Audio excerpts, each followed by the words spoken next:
एक प्राचीन गाँव रहुला दयालु और जिज्ञासु झील लोपामुद्रा। प्रतिदिन सकाଳେ से गाँ पाखर झरणा कूल को जाऊला एवं छोट छोट पक्षी मान खाद्य दे आसीला।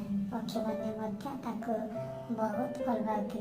दिनकर कथा से देखला एक हाथ पक्षी झरणा कूले बड़ी रही तार पंखा भांगी जाता। लोपामुद्रा से पक्षीटी को सावधान उठाई घर को आणला। माँ सह दिने दिने चिकित्सा कला।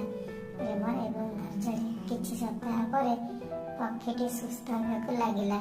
एक सुंदर सकाळे से निज पंखा उड़ाइला एवं घर बाहरिला एवं आकाश को उड़ीगला। घूरी कर लोपामुद्रा दिगरे देखिला। मने मने से कहूला धन्यवाद लोपामुद्रा। से दिन लोपामुद्रा बुझीगला छोट सहायता जीवन